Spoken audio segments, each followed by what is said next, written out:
Olá, seja muito bem-vindo ao Edcast, que hoje vai falar de saúde, tecnologia e robôs. Daqui a pouco você vai saber mais com o nosso personagem. Antes eu tenho alguns recados para você. O primeiro é, se você tem uma ideia na cabeça e quer transformar em podcast, videocast, procura a Fornexus, agência especializada no assunto. Você chega com a ideia e sai daqui com o seu produto pronto, preparado para as redes sociais, para o seu canal do YouTube, para as plataformas de áudio. Então, quer passar a sua mensagem? Com um podcast, procura Fornexus. Os contatos estão nos comentários fixados desse vídeo logo aqui embaixo. Também chamo a sua atenção para useripple.com.br. A Ripple é uma fabricante de roupas aqui do Espírito Santo, roupas muito legais, confortáveis, bonitas, elegantes e com preço muito legal. Você entra lá no site da Ripple, faz as suas escolhas entre camisetas, bermudas, tem roupa feminina, tem uma coleção de bonés, faz lá as suas escolhas, enche o carrinho, pode colocar bastante coisa, porque no final, na hora de pagar, você tem um desconto. É só você digitar o cupom EDUCA20, aí você tem 20% de desconto em todas as suas compras. O endereço, todas as orientações também estão nos comentários fixados desse vídeo sobre as roupas da Ripple. Peço encarecidamente para você se inscrever no nosso canal, acionar o sino das notificações, compartilhar os nossos vídeos por aí, curtir os nossos vídeos, dar like, dar o joinha. Isso é muito importante para a gente continuar crescendo e para a gente poder continuar trazendo conteúdo de qualidade para você. Tem até um botãozinho aí, ó, valeu, aqui embaixo. Se você quiser dar uma grana para a gente aceita de bom grado aí. Então, dá uma força para a gente não deixar essa ideia do Edcast morrer e para a gente continuar produzindo conteúdo cada vez mais de qualidade para você. Você está fazendo atividade física aí, dando aquela caminhada, aquela corridinha na praia? Coloca o Edcast lá nas plataformas de áudio. A gente está em todas. Google Podcast, Spotify, Apple Podcast, Deezer, Amazon Music. Vai fazer sua atividade? Faz ouvindo o Edcast. Você vai ver que a atividade vai passar muito, aquele sofrimento lá vai passar muito mais rápido. Se você está indo para casa, o trânsito está parado, a ponte está parada, é difícil essa ponte, então coloca o Edcast no rádio do carro, vai passar rapidinho porque você vai se distrair e você vai se surpreender com as histórias que a gente conta aqui, que os nossos personagens contam aqui. E a gente também está no canal 525 da NET, na TV Ambiental. Estamos espalhados por todas as plataformas, prontinhos para você assistir a gente, para você dar essa moral para a gente, pro Edcast. E esse Edcast que você vai se inscrever aí, vai acionar o sino das notificações e distribuir nosso conteúdo por aí. Valeu pela sua força e continue dando força para a gente. Agora a gente fala com o Dr. Leandro Leal, especialista em cirurgia robótica. Já é uma realidade, doutor? Sem sombra de dúvida. É um prazer estar aqui podendo falar com você. O prazer é todo nosso, pô. E poder expor um pouco do que é a cirurgia robótica, que nós dispomos dos equipamentos desde 2020 aqui no estado. Então é a realidade hoje. Já não é mais futuro, é presente. E o senhor já fez mais de 100 cirurgias robóticas, né? Mais 100. O senhor faz só cirurgias robóticas hoje ou não? Não, a minha história com a cirurgia minimamente invasiva, eu sempre fui entusiasta. Minimamente invasiva significa aquela cirurgia que você não precisa cortar o camarada para tirar as coisas lá de dentro. Exatamente. Só com um caninho, um tubinho e tal, exato, né? Exato, isso aí. Então começou com a laparoscopia. Laparoscopia nada mais é do que pequenas incisões que são feitas, no caso, eu trabalho com abdômen, no abdômen, esse abdômen é insuflado com gás carbônico, para que você tenha um espaço entre as vísceras e a parede abdominal. E aí dá para trabalhar, né? Exato. Nesse espaço você usava na laparoscopia, usa ainda, a laparoscopia ainda é um método muito utilizado hoje em dia, não caiu em desuso. Por essas pinças rígidas você manipulava os órgãos, dava ponto, com uma certa dificuldade, que a pinça não tinha articulação. Esses procedimentos são feitos desde 1987, foi o primeiro relato. 87, primeiro relato na França. No Brasil, ele começou a ganhar grande proporção em 1990, 95. Nos anos 2000, a laparoscopia já era a cirurgia mais utilizada. Todo mundo só fazia isso. Não precisava cortar mais, era só o caninho. Já em todas as especialidades, lógico. Todas? Em todas as especialidades. A exceção que é o trauma. Então, o paciente de trauma, ele é ainda submetido à cirurgia convencional. O cara que sofre um acidente na rua, sofre um acidente de carro, exato, tem uma fratura exposta, uma fratura até que não seja exposta, precisa abrir para consertar, isso, não tem jeito. Continua sendo o trauma, a cirurgia de urgência continua sendo dessa forma. A cirurgia eletiva programada, a laparoscopia ganhou todo o espaço nos anos 2000. Nessa mesma época, já nos Estados Unidos foi lançado o primeiro robô. por uma empresa da Califórnia chamada Intuitive. Uhum. Esse robô começou não é coisa de japonês isso não, doutor? Não, americano. Porque robô é coisa de japonês. Né? Sim, parece, mas foi um americano. Foi uma empresa americana que conseguiu agrupar todo o conhecimento que já vinha sendo desenvolvido nos últimos 30 anos. Uhum. Eles conseguiram absorver todo esse conhecimento e lançar o primeiro robô que foi produzido em grande escala com o objetivo único exclusivamente para beneficiar a cirurgia. E o que o robô é? Nada mais do que uma evolução da laparoscopia, que era aquela cirurgia já minimamente invasiva, nos pequenos orifícios, só que com pinças, com mobilidade, então reproduz o movimento que eu faço no meu punho, na minha mão, dentro da cavidade abdominal, e com a imagem extremamente ampliada, 12 vezes, e com filtro de tremor. Então isso melhora muito a qualidade da intervenção. Então quem sempre teve como laparoscopia uma paixão, que era o meu caso, como eu comentei com você do meu entusiasmo, com a robótica ampliou muito esse leque. Mas aí me explica melhor, doutor, porque assim, o robô elimina a necessidade do cirurgião, por exemplo? Não precisa mais de cirurgião, então o robô vai... Porque o robô é independente, né? Ele consegue fazer as ações de forma independente. Na cirurgia também é assim? Não. O robô não faz nenhum movimento que não seja reproduzir o que eu faço na minha mão. Entendi. Então eu tenho que estar sentado num console, movimentando as minhas mãos. Você vai mexendo o console ou é uma luva, alguma coisa assim? Como se fosse um joystick de jogo, né? De jogo. Joguinho de computador. Exato.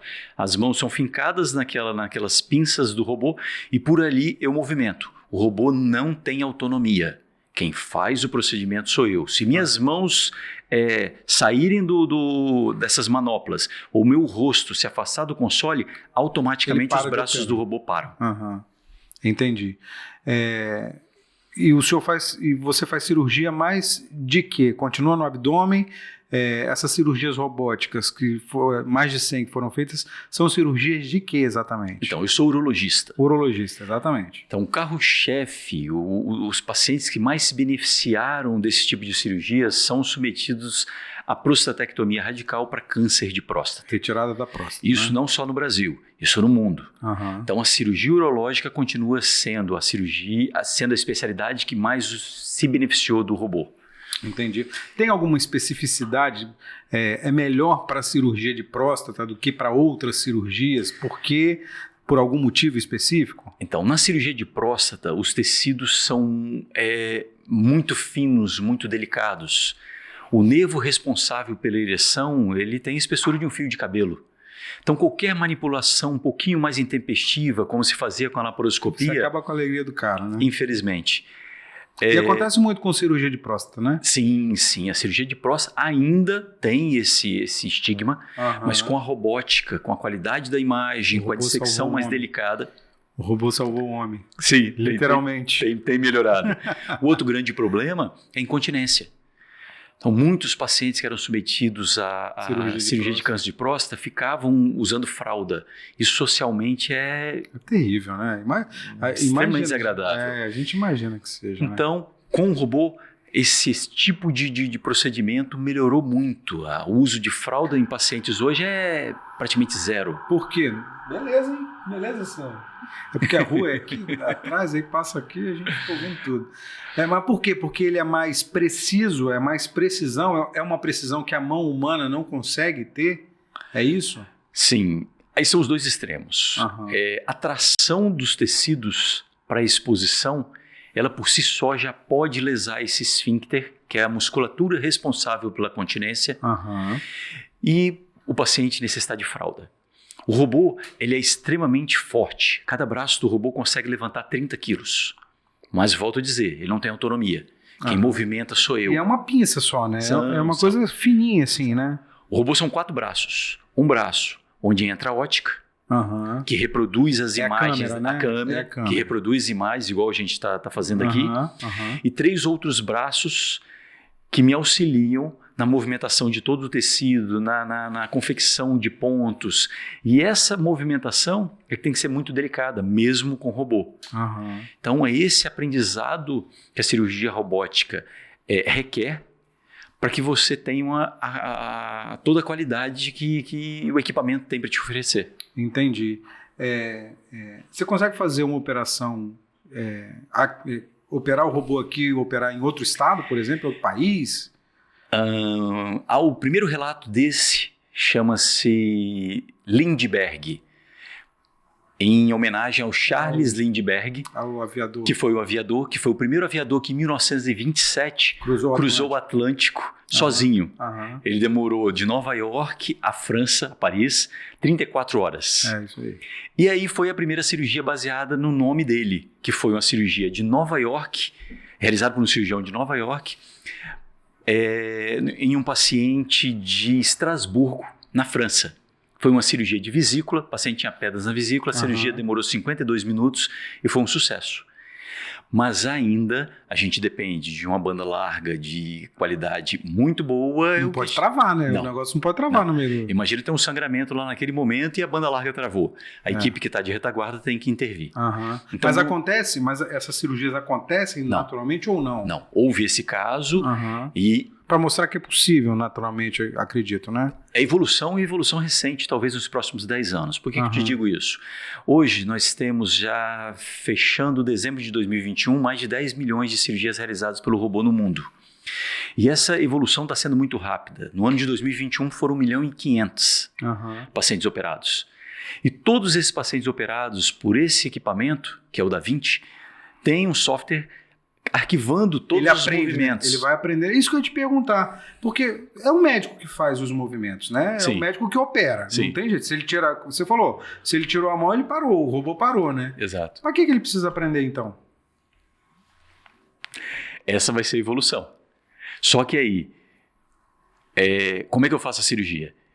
O paciente está na mesa, os braços do robô estão inseridos em seu abdômen, só que eu tenho um auxiliar ao lado do robô. Sei. Isso é fundamental. Auxiliar, a minha instrumentadora, meu anestesista, todo dando a retaguarda. É a equipe lá da cirurgia. Exato. Tive alguma intercorrência no robô. Deus livre guarde, faltou luz, o robô travou, a bateria dele não funcionou. Eu tenho minha equipe para dar toda a assistência até que nós tenhamos o restabelecimento de energia ou restabelecimento de qualquer falha que o robô tenha tido. Mesmo com essa evolução do software, que a gente consiga que o robô faça tudo, eu tenho que ter equipe de retaguarda. Tem que ter gente lá, né? Lembrar que nós não podemos causar de forma alguma prejuízo para o paciente. Claro. Ele está ali querendo o benefício da tecnologia, não intercorrências a mais sobre o seu procedimento. Com certeza. Como é que foi a primeira cirurgia com o robô? Como é que você chegou ao robô? Como é que você viu a necessidade, viu a oportunidade de usar um robô para cirurgia? E como é que foi essa primeira cirurgia? Como é que foi esse processo todo? Uma ansiedade gigante. Porque assim, o robô já existe no Brasil, conforme eu falei, nos Estados Unidos desde 2020. O primeiro do Brasil foi em 2008 no Einstein. 2020, não. Desculpa, perdão, 2000 nos Estados Unidos. Isso. Falei errado. 2008 no Einstein. E nós tivemos esse atraso, entre aspas, até 2020 aqui no estado. Então foram 12 anos. Aqui no estado, 12 anos. 12 anos. 2020 foi a primeira cirurgia robótica aqui. 2020 foi a primeira cirurgia robótica no estado. E o nosso robô foi encomendado, que é do Hospital Meridional, foi encomendado em março de 2020, até que os trâmites corressem. A gente teve a pandemia. A primeira foi justamente em março, né? Foi, exato. Começaram os casos a aumentar em número.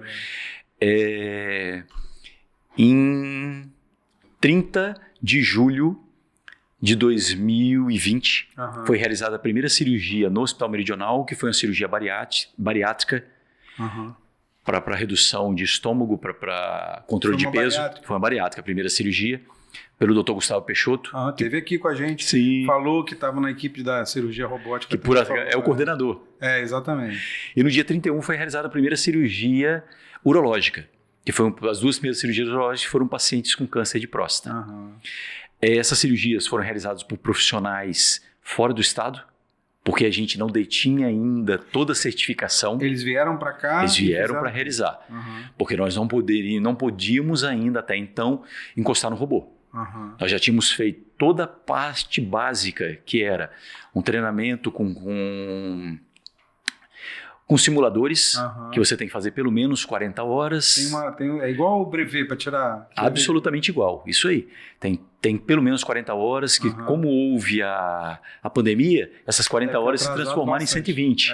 Que a gente ficou nessa ansiedade, aguardando o robô chegar, só tínhamos o simulador. Então treinamos muito com o simulador, mas não poderíamos ainda operar. Então veio um cirurgião de fora para realizar essas 2 primeiras cirurgias. Tinha mais expertise? Já tinha, exato. Já tinha um tempo de voo maior, né? Já tinha um tempo de operação do robô. Com certeza. E aí, depois dessa fase, alguns cirurgiões já foram realizando a certificação, que é vencer as etapas, as 10 cirurgias necessárias que você tem que auxiliar, ficar como bedside, como auxílio, que eu comentei ao lado da mesa. Isso. E aí depois começou-se a realizar. Minha primeira cirurgia no robô foi até uma data interessante, que foi 20/10/20. Foi em outubro. Eu lembro que foi um caso extremamente complexo, que era uma moça jovem de 39 anos, que tinha uma massa renal de 12 centímetros. E apesar de toda a tecnologia que a gente dispõe... Massa renal era um tumor de 12 centímetros. Era um tumor renal. E apesar de toda a tecnologia que a gente dispõe hoje, tomografia, ressonância, a gente não conseguia elucidar se aquela massa era benigna ou maligna. Não dava para fazer biópsia, esse tipo de coisa? A biópsia para o tumor de rim, ela pode mudar o estadio do tumor. Então, qual foi a programação? Tentar com a cirurgia robótica remover toda a lesão, preservando o rim. E foi possível fazer? Essa cirurgia foi realizada, eu realizei em parte foi o meu proctor, que é a parte final do treinamento. Mesmo eu tendo toda a certificação, eu preciso de um cirurgião experiente ao meu lado. Então, se eu travei em algum momento da cirurgia, daqui para frente eu não consigo mais, tive alguma dificuldade técnica com o robô, ele assume, para que não haja prejuízo do paciente. Então, essa cirurgia, conseguimos remover essa tumoração inteira, preservar o rim dessa paciente e, para nossa surpresa, apesar da lesão ser extremamente grande, veio uma lesão benigna. Que bom para o paciente. Com certeza. E isso não acontecia com a laparoscopia ou mesmo com a cirurgia convencional. Não dava para identificar. Não. O que seria feito? Essa paciente com 39 anos ficaria com rim único. Seria o rim contralateral. Tinha que tirar Tiraria o rim todo, mandaria para patologia e depois teria Aí não precisava tirar, porque era benigno. Exato, teria essa notícia desagradável de que poderia ter preservado o órgão. Entendi. Então essa primeira cirurgia aí foi uma ansiedade gigante, porque se passaram de março 7 meses, fazendo todo um treinamento, aquela angústia de certificação, até você poder realizar a primeira intervenção. Mas aí depois que realizou a primeira, ele embarcou no monte já, né? Aí foi. São mais de 100, né? Foi. Aí meu proctor mesmo falava, rapaz, pelo amor de Deus, eu não consigo morar em Vitória não, que o meu proctor era o Murilo Luz. Foi o Murilo Luz, continua ainda, quando eu tenho alguma cirurgia de maior complexidade, eu o chamo. E ele falava, eu trabalho em São Paulo e Curitiba. Agora eu abri uma terceira via, Vitória. Vitória, né? Mas foi uma parceria muito boa e o desenrolar dessas cirurgias foi numa velocidade muito grande. Você é urologista, mas aí você faz qualquer tipo de cirurgia, além de cirurgias, por exemplo, relacionadas à sua especialidade? Não. Só na sua especialidade? Só urologia. Eu mexo com rim, próstata, bexiga e as patologias relacionadas a esses órgãos. Que podem ser cálculo, tumor de bexiga, tumor renal, conforme eu falei. Mas o que você fez até hoje com o robô? Então, hoje eu tenho 117 cirurgias, 67 coisa, delas, e num intervalo muito curto, né? A gente está em 2022, no começo de 2022 ainda, né? Maio, chegando na metade. 1 ano e meio. 1 ano e meio, né? Então... E num tempo de pandemia, num tempo de saúde difícil, né? Sim. Isso foi uma angústia, porque eu lembro que em março do ano passado, que foi aquela fase bem crítica da pandemia, eu estava com 9 pacientes aguardando cirurgia robótica. Não podia, né? Não podia fazer cirurgia. Então, todas as cirurgias eletivas Todas as cirurgias suspensas. Eu tive que esperar 50 dias, sendo desses 9, 3 pacientes eram com cânceres renais e 6 com câncer de próstata. Se você estava nervoso... Imagina eles. Imagina o cara que está com câncer precisando operar. Sim. E não consegue operar por causa da pandemia, né? A pandemia foi um entrave. Foi, imagino que foi. E teve reflexo, além dessa demora, teve outros reflexos para vocês? Mais perigo, mais risco para os pacientes, mais cuidado ou não? Ou foi um procedimento comum? Houve uma mudança em tudo. É. O cuidado com a equipe, porque assim, infelizmente, nós fomos os primeiros alvos, que nós médicos éramos a linha de frente, Exatamente. somente quem trabalha com pronto-socorro. Você trabalhava? Não, eu trabalho assim, com retaguarda, então tem uma urgência no pronto-socorro, eu vou lá ver. E aí todo mundo ia paramentado até a cabeça, máscara, face shield. Duas luvas. Porque não tinha experiência nenhuma com pandemia. A última pandemia que a gente teve foi há 102 anos, foi a gripe espanhola. Gripe espanhola. Então ninguém tinha experiência nenhuma com isso. E via-se alguns colegas parando na UTI, eu perdi 8 amigos. Médicos? Médicos, de 39 a 76 anos. Médicos na vigência da profissão. Ou seja, ativos. Então, foi uma loucura. Por que você perdeu tantos amigos assim? Porque eles não acreditavam na pandemia? Porque o médico, às vezes, está lidando com tudo, ele acha que está imune àquilo. Por que isso aconteceu? Ou tinha que acontecer mesmo? Acho que a fase inicial tinha-se um descrédito da gravidade da doença. Eu lembro de um depoimento do próprio Drauzio Varela falando, não, isso é uma gripe, isso vai passar, não tem que ter nenhuma preocupação com isso, porque isso é como uma gripe, vai passar rápido, porque todo mundo ficar gripado e todo mundo tem imunidade e vai embora. Sim, isso foi talvez a fase inicial. O segundo não sabia como tratar.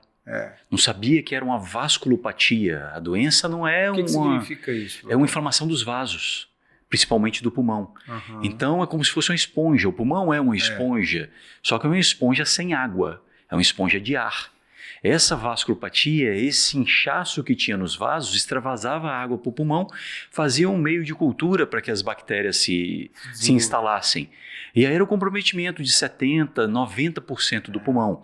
Se a pessoa já tem uma comorbidade, não tinha reserva para suportar a agressividade da doença. E, em contrapartida, se tratava como? Ninguém sabia. Era cloroquina, ivermectina, entubava precocemente, deixava só oxigênio, fazia mudança de decúbito. Então, esses conhecimentos foram adquiridos na prática. Exatamente. E foi o caos. A gente já tem conhecimento suficiente para lidar melhor com a pandemia hoje, com a Covid-19? Sem sombra de dúvida, sem sombra de dúvida, entendeu? A equipe que trabalha com UTI, com fisioterapia, que eu sempre falei, eu não trabalho com UTI, mas eu tive o contato porque eu não pude deixar de ir ao hospital. Hospital, a força da profissão, né? Exato, porta aberta. Então, mesmo eu não trabalhando em pronto-socorro diretamente, eu tinha que atender as urgências que chegavam. E aí eu vi o amadurecimento de toda a equipe que atendia, desde a entrada ao pronto-socorro até a admissão na UTI. Então, essa logística mudou toda. A quantidade de médicos infectados depois dos 6, 8 meses iniciais, vamos botar aí dezembro de 2021, já tinha diminuído. Então, o pessoal já sabia qual era o mecanismo. Em contrapartida, vieram as vacinas também.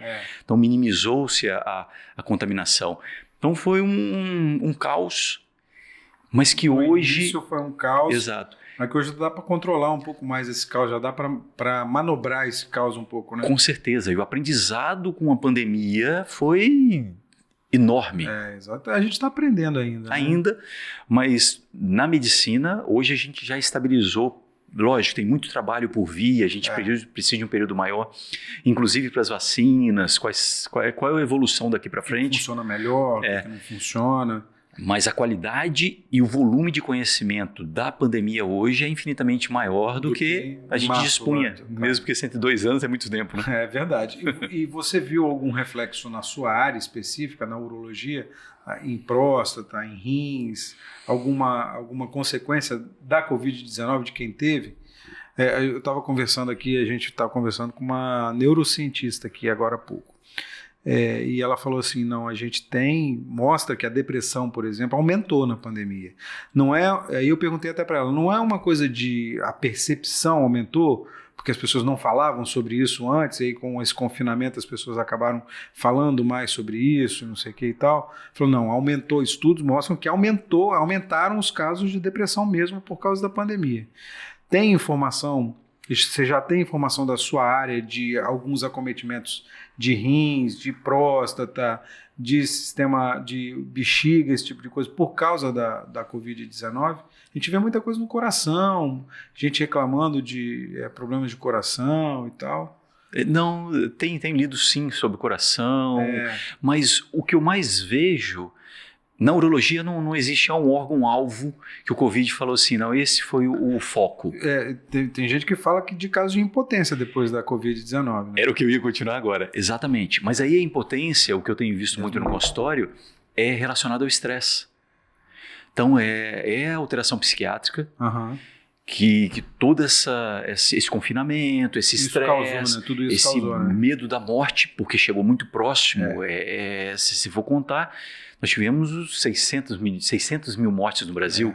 Então, vamos botar de 10 famílias, 7 tiveram alguém da sua proximidade ou o próprio parente que tenha falecido pelo Covid ou que tenha passado toda a fase de internação. É assustador isso, né? E esse estresse leva sim à disfunção erétil. Isso, sem sombra de dúvida, eu tenho vários pacientes que chegam, doutor, eu tive Covid, fiquei internado 50 dias. Dá uma força aí, doutor. Exato. Não sei se é pela vacina ou se é pelo Covid, mas a situação não está boa. Mas é tudo passível de reversão com medicação, com a conversa, Deus, com encaminhamento para o psiquiatra. Legal. A gente chegou no ponto máximo da evolução para a cirurgia com os robôs, com o uso do robô? Conforme eu falei com você, em 2000 foi lançado o primeiro. Isso. Hoje nós temos no estado a 4ª geração. Já são robôs. 4 gerações? Já tem a 5ª. Não no Brasil. Não chegou ainda, não. Mas já tem aqui. Nos Estados Unidos já tem. Qual a diferença de uma geração para outra? O que melhora? A qualidade de imagem da primeira geração para a primeira geração tinha só 3 braços. Na segunda geração já instalaram os 4 braços. A mobilidade do robô, porque o robô ele pesa 250 quilos, a parte que se movimenta para que os braços sejam colocados no abdômen. Essa parte era muito rígida, havia muito conflito entre as pinças. Isso foi aprimorado. Hoje, nessa 4ª geração, a gente já tem, além de tudo que eu falei, da ampliação de imagem, filtro de tremor do cirurgião. Estabilizadores. Exato. O espaço que pode ser mantido entre as pinças, que antigamente tinha que ser muito bem calculado para que não houvesse conflito, hoje em dia é curto, 6 centímetros. Então, até a cirurgia pediátrica é feita com robô, com bebezinhos? Criança acima de 1 ano, sem conflito algum dessas pinças. Entendi. Então, a evolução é nítida. Hoje a gente dispõe do melhor equipamento do mundo, no estado. É uma tecnologia indiscutivelmente que vai demorar a ser suplantada, mesmo porque o robô que a gente dispõe, que é a 5ª geração, que existe nos Estados Unidos, o que ele tem de diferente? Ele é um portal só tem um orifício ao invés de 4, e todas as 4 pinças, a ótica e as 3 pinças, entram pelo mesmo local, o que chama de single port, é o robô SP. Nos Estados Unidos já está sendo usado, no Brasil a gente não dispõe ainda. Mas é uma nova tecnologia, e até a pessoa que mais experiência tem com esse robô, chama-se Vipul Patel, hoje ele tem mais de 18 mil cirurgias de câncer de próstata. 18 mil.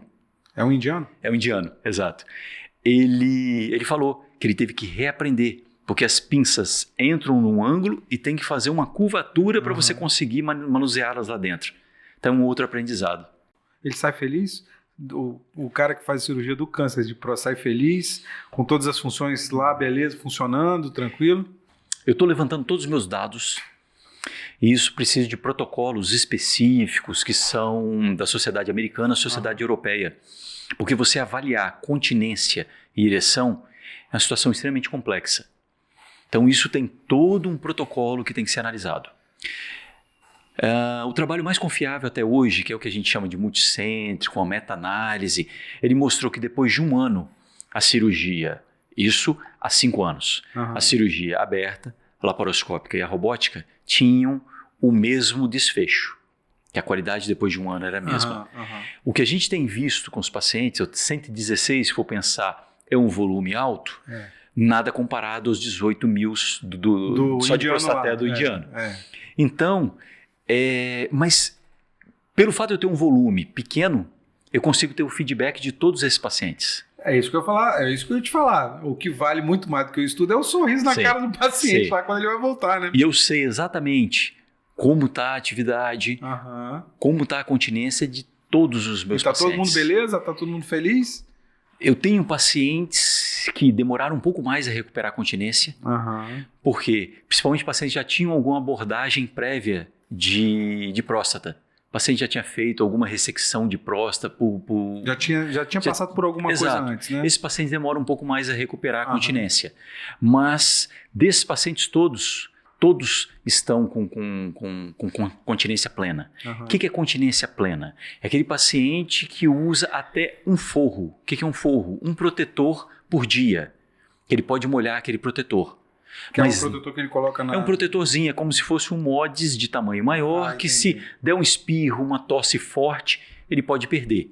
Então ele usa aquilo como segurança. Principalmente os pacientes mais idosos que já tiveram abordagens prévias. Não chega a ser uma fralda, né? É só uma proteção. Não, exatamente. É um mods um pouco maior, um pouco mais espesso. Mas a maioria dos pacientes nem usa isso. Isso é aquele paciente que é ansioso, que vai para uma reunião, que tem o receio. O cara não corre o risco de molhar passar roupa. Vergonha. Exato, né? Socialmente é extremamente desagradável. Com relação à ereção tem uma série de fatores associados. Você viu que a gente estava abordando aí da pandemia. O fator psicológico, o estresse e tal, né? Então isso tem até situações anedóticas que são, doutor, mas eu não consigo ter relação em casa. Mas eu tinha outra parceira, e com a outra parceira tá normal. Mas aí a esposa fala que eu tô com disfunção erétil pela cirurgia. Então, que é uma explicação por aí você vê o contexto. Não tem como disfunção erétil dentro de casa e fora não. Não é, exatamente. Então tem muita coisa envolvida. É verdade, mas isso aí é aquela desculpa marota, né? Para dar aquele pulo fora de casa. Mas não é influenciado pelo médico. Não, claro, com certeza não. Não podemos botar a culpa no sim, médico. Sim. Doutor, quanto é que custa esse robô para fazer a cirurgia?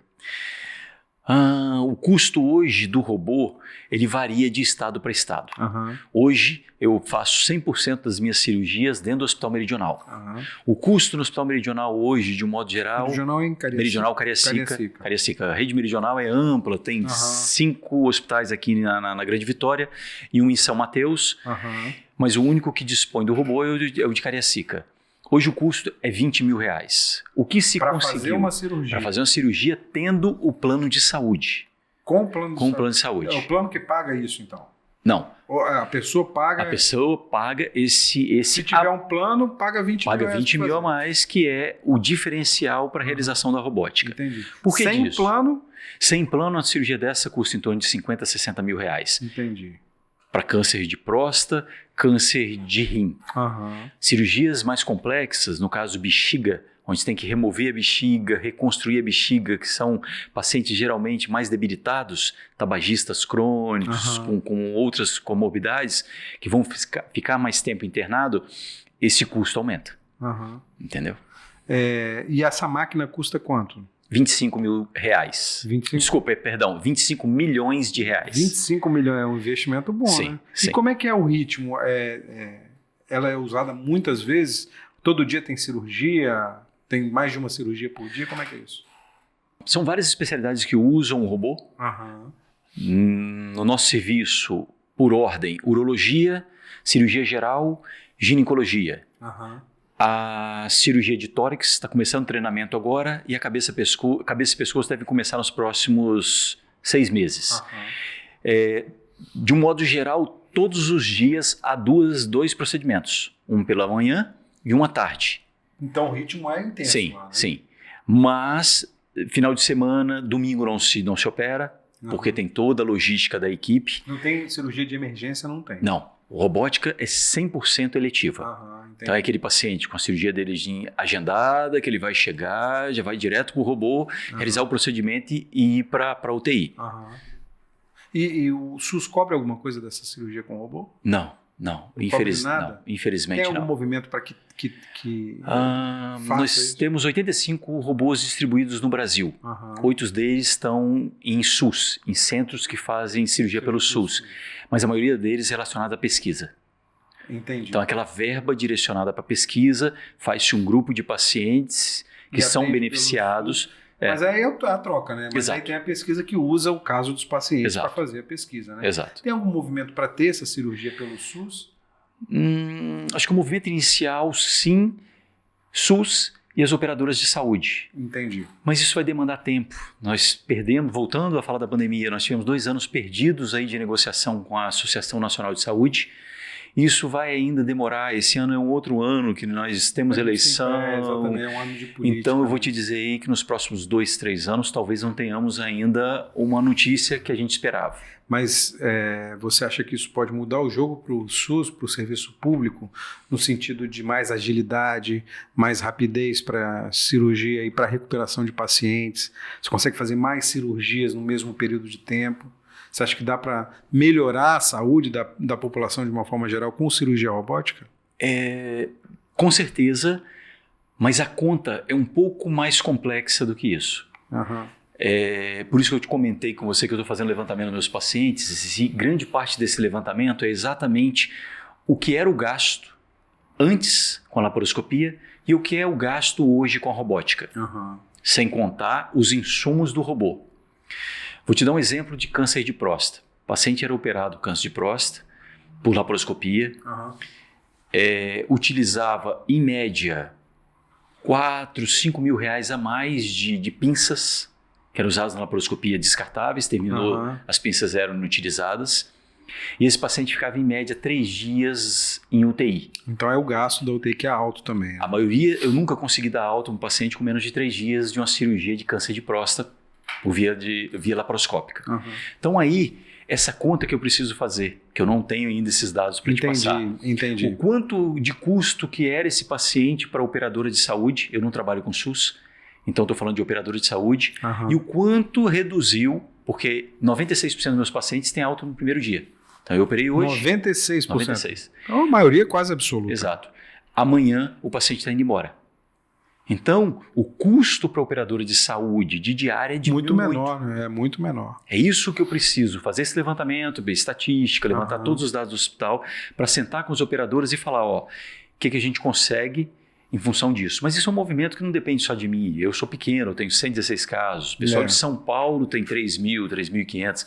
Lógico que isso vai ser um cálculo que a operadora vai fazer e falar, peraí, a robótica está me trazendo benefício. É vantagem. Vamos ver o meio termo. Então, mas tem que ser aprovado primeiro pela ANS, Associação Nacional de Saúde. Se não houver o código... legal, né? Exato. Se não houver o código, a operadora não tem obrigação nenhuma de arcar com essa tecnologia nova. E é uma grana, né? 20 mil, mais o plano de saúde é uma grana. Sem sombra de dúvida. Mas eu vou te dizer uma verdade. De todos os pacientes que eu operei, que investiram na cirurgia robótica, eu não tenho um que tenha falado assim, doutor, me arrependi de ter disponibilizado esse dinheiro. Mas o paciente, doutor, se ele está vivo depois de uma cirurgia, num câncer, por exemplo, ele vai estar vivo feliz sem sequela. Vai estar feliz de qualquer jeito, né? Sim. O dinheiro não vai fazer, se ele tem grana para fazer, não vai fazer diferença para ele, né? Qual o plano de saúde que você atende? Eu atendo todos. Todos os planos de saúde. Né?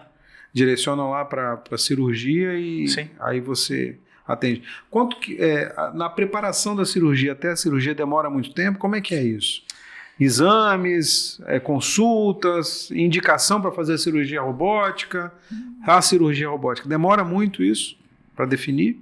Em média 30 dias. Então é rápido, né? Sim. Porque se a gente for pensar SUS, por exemplo, tem cirurgia que demora 1 ano para o cara conseguir, né? Mais de 1 ano até. Dá um exemplo que, assim, o paciente que mais se beneficiou da cirurgia robótica, que é o paciente com câncer de próstata, ele vem com os exames alterados, eu tenho que realizar uma biópsia. Tudo começa com PSA lá? PSA e toque. Toque é fundamental. Exame físico é fundamental. Apesar de a gente estar falando de robótica, não dá para deixar o exame físico de lado. Então, continua sendo o paciente que chegou no consultório para realizar um check-up urológico. Então, eu preciso fazer toda a anamnese, deitá-lo no leito, examinar tudo, abdômen, pênis, testículo, próstata, e depois pedir os exames complementares. A gente não pode, mesmo com a tecnologia que a gente dispõe hoje, esquecer do que é o basal da medicina, porque é ele que nos dá toda a diretriz do que fazer com esse paciente. Tem um paciente com toque alterado, com PSA alterado, eu vou ter que fazer biópsia. Fiz a biópsia. Uma semana, 10 dias, eu tenho resultado. Confirmou que esse paciente tem um câncer de próstata. Eu preciso de 4 a 6 semanas para que haja cicatrização por onde a biópsia foi realizada, geralmente pelo reto, para depois realizar a intervenção. Essas 4 a 6 semanas não mudam nada a evolução da doença, mas se eu faço a cirurgia prévia, eu aumento o risco de perfuração de reto. Entendi. Aí, então, é mais ou menos esse tempo. Então, 1 mês e meio, mais ou menos, 2 meses para fazer todo o processo, né? Do momento diagnóstico até a cirurgia em si. Tem fila de espera para fazer? Não.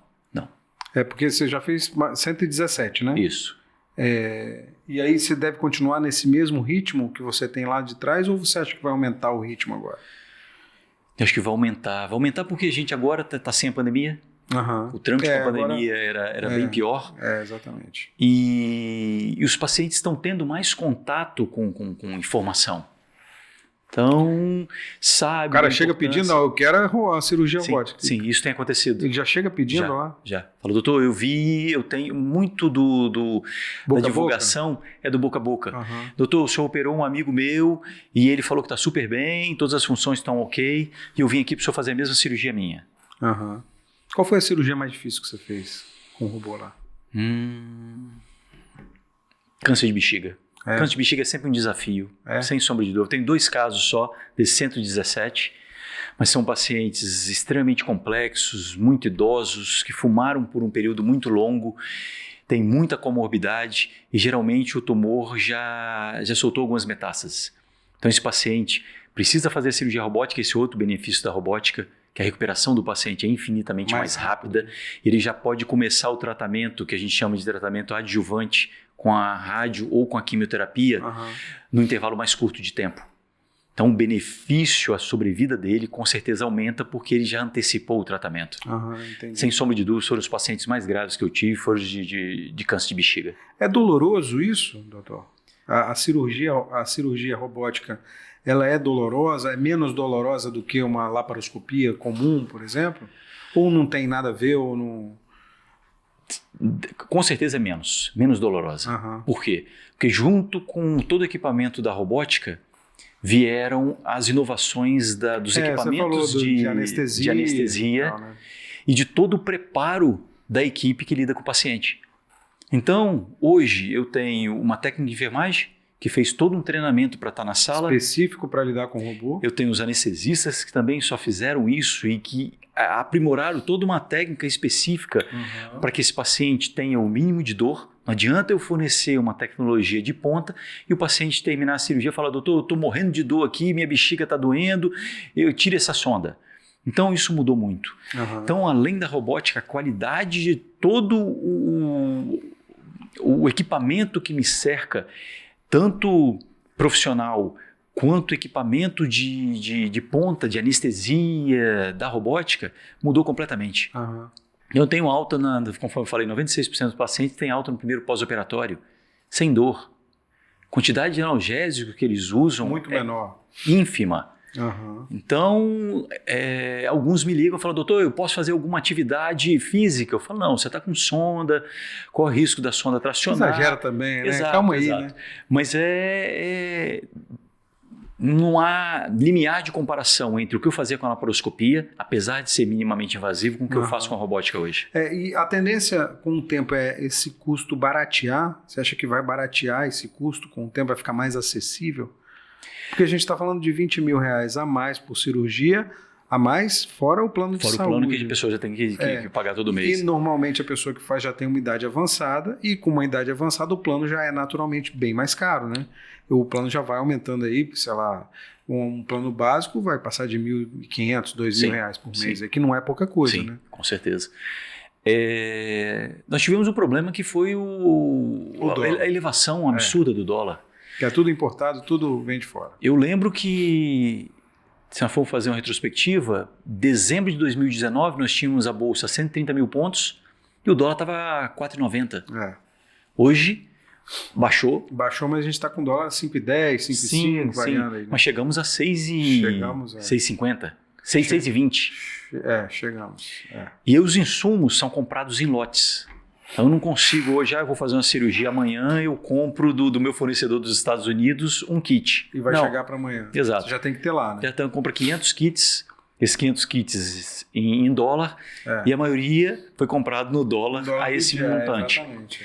Se o dólar continuar nessa tendência de baixa, provavelmente a próxima compra pode ser um valor menor e esse repasse seja transmitido para o paciente. Mas o avanço de tecnologia, normalmente, naturalmente, a gente já vê que os preços vão caindo, né? Avançando a tecnologia, vai ficando mais acessível, a tecnologia vai ficando mais barata.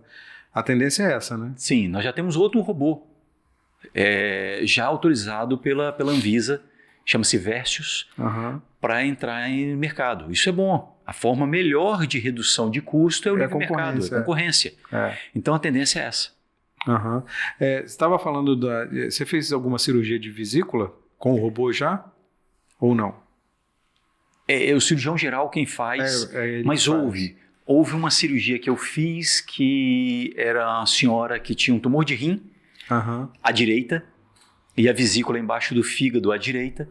Então a gente aproveitou a mesma oportunidade e o cirurgião geral tinha 2 problemas, a gente aproveitou a mesma intervenção. Então a cirurgia durou 3 horas, resolveu os 2 problemas com uma intervenção só. Eu pergunto pelo seguinte, eu tenho uma memória de infância que meu pai teve um problema de pedra na vesícula e se internou, foi internado para fazer uma cirurgia. Fez uma cirurgia, cortou daqui até aqui embaixo na barriga, fez não sei quantos pontos, ficou com uma cicatriz. Eu me lembro, a minha infância, eu me lembro disso e me lembro que ele ficou 15 dias no hospital para tirar 3 pedras de vesícula, que antigamente levava para casa, inclusive, né, no potinho, não sei o que e tal. E aí é muito maluco isso, porque você vê o cara ser internado, dá 20 pontos na barriga, corta a barriga de fora a fora para fazer uma cirurgia de vesícula, e hoje com 1 ponto, e aí com o próximo robô, que é 1 ponto mesmo, não precisa de mais outros pontos, 1 ponto só o cara vai fazer e terminou a cirurgia, vai para casa e acabou. É uma coisa, assim, não dava para pensar isso lá atrás, né? Essa senhora que fez 2 cirurgias da vesícula e do tumor de rim teve alta no dia seguinte, e ela era da Bahia, até a mãe de médico, a mãe de um grande amigo cardiologista. Aí eu perguntei, cadê sua mãe? Uma semana depois chegou a patologia, o tumor dela era benigno. Ainda bem. Ainda bem, a vesícula estou aqui. Eu falei, cadê sua mãe? Rapaz, no dia seguinte ela já foi para Bahia. Você já liberou sua mãe? Como é que segura? Estava super bem e foi embora. Então essa é a realidade.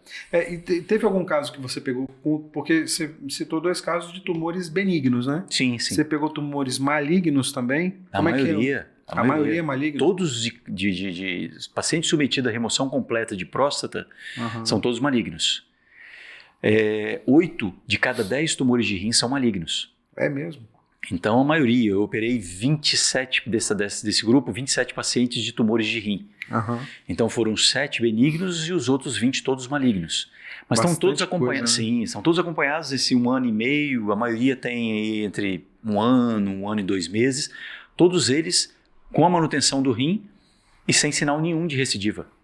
Isso é muito legal também, né? Você fica tenso com essa... Como é que você reage a isso? Você fica tenso com... Você deve ter acostumado com o robô, né? Mas você fica tenso com essa coisa de operar uma máquina. A mão do cirurgião tem que ser muito precisa, né? A mão do cirurgião tem que ser muito firme e tal. E como é que é essa coisa da máquina? Você não tem nenhum... Você não fica receoso antes de fazer uma cirurgia? Como é que você lida com isso? É tranquilo, assim? No início, lógico, você fica aquela ansiedade toda, mas aí foi o que eu falei, eu tenho um procto que está ali do lado e falou, não faz isso, vai aqui, essa via é mais fácil, então dá toda a direção, né? À medida que você vai adquirindo experiência, essa ansiedade vai reduzindo. Mas aí você não tem o risco de... Você pensa sobre isso, de ficar tão confortável ao ponto de ficar desleixado, de alguma forma desleixado, falar, isso aqui eu já sei fazer, então não tem que me preocupar muito e tal. Porque tem isso também, né? Quando você relaxa, aí pode acontecer alguma coisa, você não tem esse medo assim? Como é que é para o médico, o cirurgião, lidar com isso? Você tem sempre o objetivo ali, o resultado. Então você tem que tentar dar o seu melhor. Eu acho que sempre que você tem por objetivo isso, você não consegue relaxar. Então você está ali tentando fazer com qualidade melhor, com menos sangramento, você está o tempo todo concentrado. Você não tem esse lapso assim, não pode, porque não pode ter, né? De jeito nenhum. Isso acontecia, não um desleixo, mas cansaço na laparoscopia. Por quê? A laparoscopia, algumas cirurgias demoravam 4, 5 horas e a ergonomia sua era muito ruim. Então, para o câncer de próstata mesmo, você ficava ao lado do paciente, todo com o tronco desviado. Então, depois de 2 horas e meia, você já começava a ter uma estafa. Então, doía a perna, você tinha que dar uma esticada, movia os braços. 4 horas de cirurgia é muita coisa, né? Em pé. Em pé e numa posição nada favorável.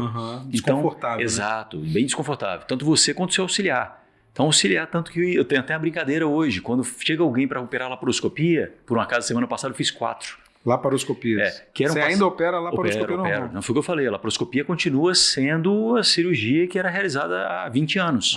Lógico, se eu pudesse realizar todos os pacientes com robô, com robótica, seria excelente. Mas não é todo mundo que consegue disponibilizar esse montante de dinheiro. Por isso que eu estou te falando. De repente, com a tecnologia, popularização, daqui a pouco você está fazendo só com robô. Sim, né? sim, esse é o futuro. Aí eu compro outro robô, boto em cada sala, porque o movimento vai aumentar. Mas aí quando eu falo para minha equipe, hoje tem uma cirurgia laparoscópica, sai um correndo para um lado, outro para o outro. Cadê o robô?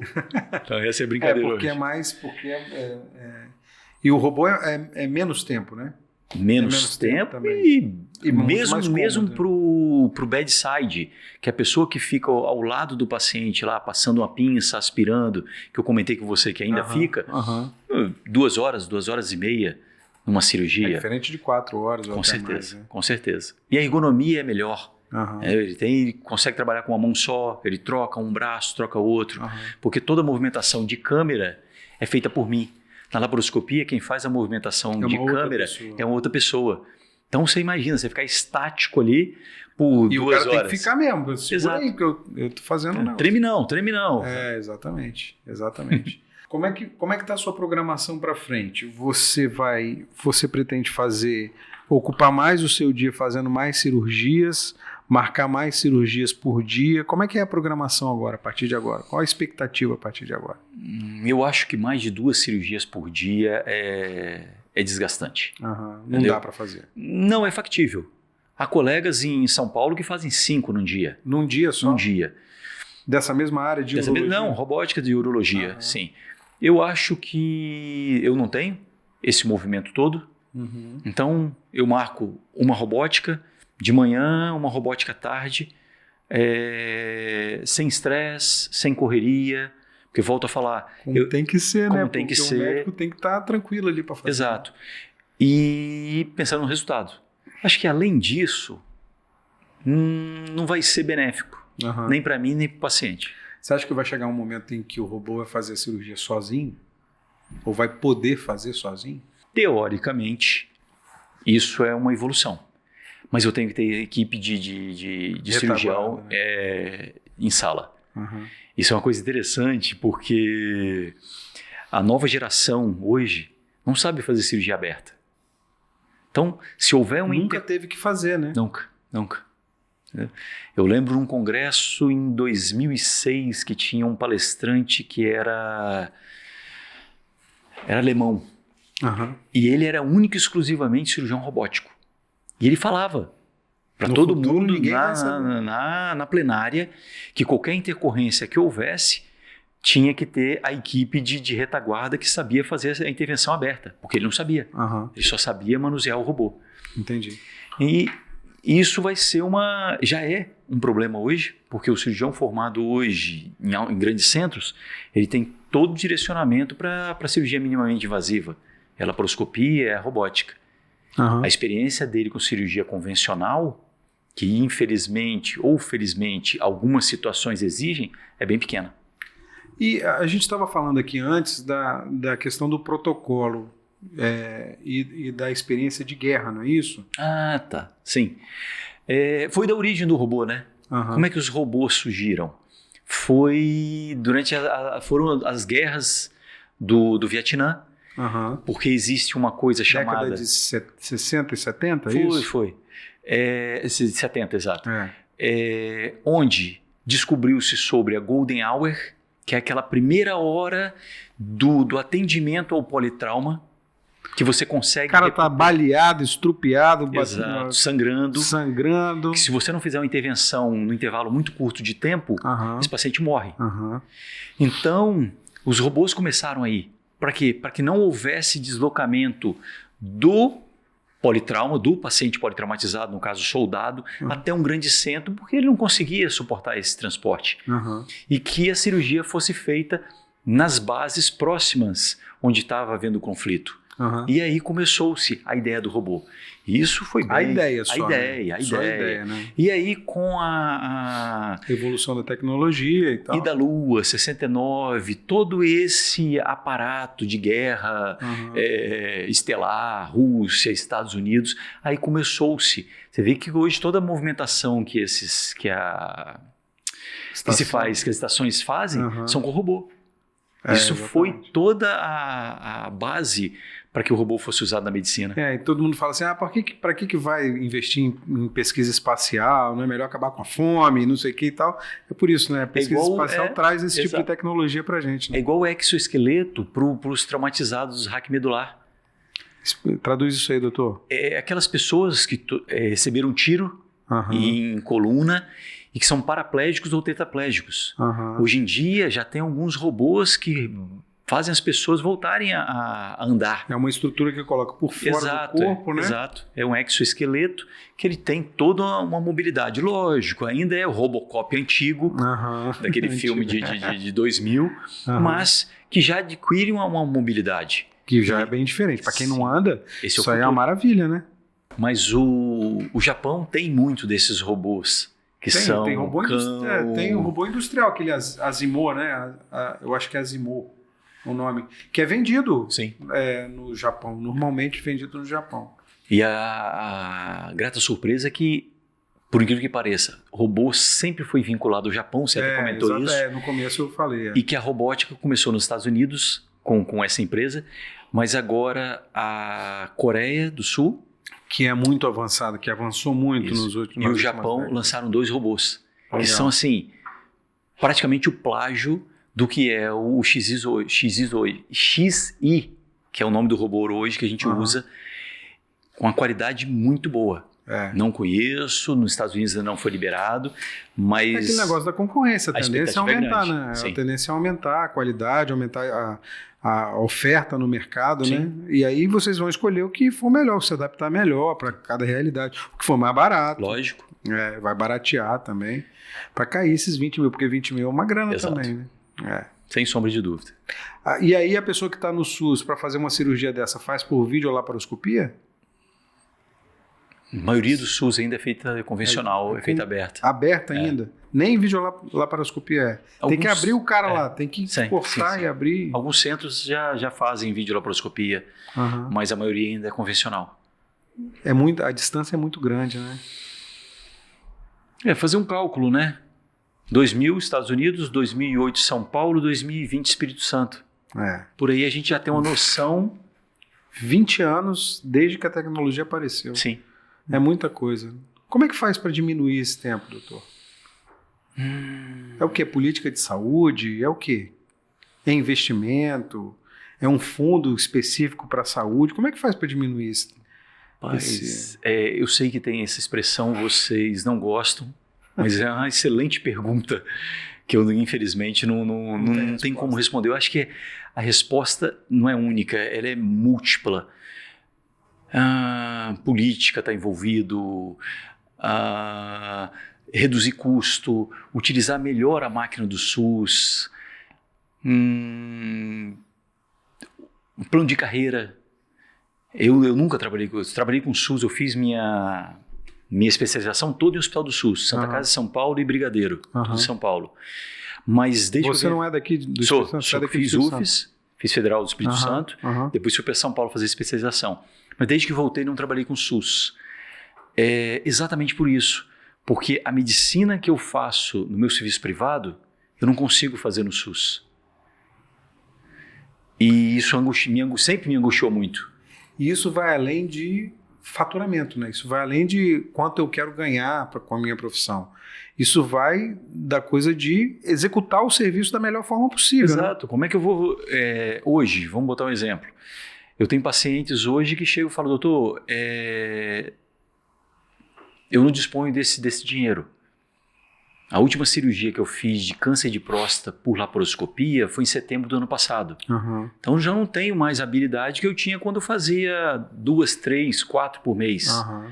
Então eu chego para ele e falo, ó, infelizmente eu vou te mandar para alguém que pode fazer algum profissional que tenha mais experiência. Porque é treino, nada mais do que treino, né? É prática, treino e prática, né? Que continue lidando com laparoscopia toda semana, laparoscopia de próstata, para que você opere com ele. Uhum. Porque eu não vou te operar porque eu não tenho a habilidade que eu tinha com laparoscopia, porque a robótica agora suplantou essa habilidade. Uhum.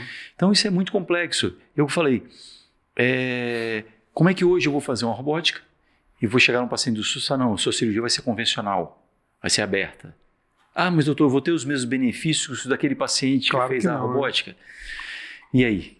Não vai ter. Não vou me sentir bem. Com certeza. Com certeza. Onde que a gente vai chegar com a cirurgia? Onde é que você vai chegar com a cirurgia? Daqui a 5, 10 anos, onde é que você acha que a gente vai estar com esse tipo de cirurgia? Eu tenho 49 anos. Eu acho que eu chego até os 70 ainda operando. Mas... Que é um número bastante otimista, sim, porque você precisa ter uma firmeza, precisa sim, ter, né? Mas isso foi outra vantagem do robô. O robô aumentou a longevidade do cirurgião. Uhum. Porque eu estou numa ergonomia muito mais tranquila, então minha longevidade aumentou. Uhum. Eu não fico mais em pé, eu não vou ter uma lesão de coluna, não vou ter uma lesão de joelho, porque eu estou ali num ambiente bem mais propício para que eu consiga exercer minha profissão por um período maior. Uhum. Mas a impressão que me dá é que os cirurgiões que surgirem 2030 para frente, talvez daqui eles a não... 8 anos. Talvez eles não consigam ter uma longevidade tão grande, porque a cirurgia para tumores sólidos talvez acabe com a nanotecnologia, com esses aprimoramentos de medicina ortomolecular. Então, talvez esses tumores que hoje chegam no meu consultório e falam, eu tenho um tumor sólido. O que é tumor sólido, tumor não sólido? Tumor sólido são todas aquelas massas que eu consigo ver na tomografia, na ressonância, no ultrassom, os métodos de imagem. Tumores não sólidos são a leucemia, os linfomas. Eles são cirúrgicos. Talvez nesse futuro aí, 8, 10 anos, eles já comecem a ter uma rivalidade com um tratamento que consiga tratá-los sem a intervenção. Cirurgia. Talvez a maior cirurgia que eu venha a fazer seja a biópsia que você me questionou. Não poderia ter feito a biópsia? Fiz a biópsia, sei o tipo do tumor e aí eu tenho um tratamento específico para cada tipo tumoral. Não precisa nem cortar e nem furar nada. Né? Sim, sim. É maluco isso, fazer essa previsão e pensar nesse futuro é bem difícil, né? Uhum. Legal, doutor Leandro Leal, valeu. O cirurgião robô. Não? Você é chamado lá de cirurgião robô, não? Não. O Robocop da sala de cirurgia, não? Não. Eu falo assim, que assim, eu sou muito disciplinado. Uhum. Então, desde que chegou o robô, eu sempre sabia que era aquilo que eu queria. Uhum. Me apaixonei pela cirurgia robótica, já era, conforme falei, apaixonado pela cirurgia minimamente invasiva e me dediquei 100%. Legal. Uma coisa que hoje eu tenho 4 outros profissionais que treinam comigo e eu falo com eles, você tem que fazer a cirurgia e depois assistir o vídeo. Eu fiz isso em todas as minhas cirurgias. Para saber como é que foi, como é que você caminhou. Para saber exatamente como foi a cirurgia, em qual tempo eu consigo melhorar, se eu fiz alguma coisa que aquilo poderia ser aprimorado. Uhum. Então esse é um estudo que você não para. Então eu fiz a cirurgia hoje, final de semana eu sento um tempinho, vou lá, vejo os tempos, vejo o que eu posso melhorar. Para quê? Aprendizado contínuo. Ir aprimorando. Né? A cirurgia é uma ciência que você não pode parar. Você tem que sempre estar aprimorando e aí sempre com humildade, porque você nunca sabe tudo. O paciente de amanhã vai ter alguma coisa diferente e você fala, pô, isso eu nunca tinha visto. Uhum. Entendi. Legal, doutor Leandro Leal, valeu, obrigado. Eu que 117 cirurgias 117. Com robôs. Por enquanto, né? Quando for pro ar, eu acho que vai ter mais cirurgia, né? Legal, valeu. Eu que agradeço.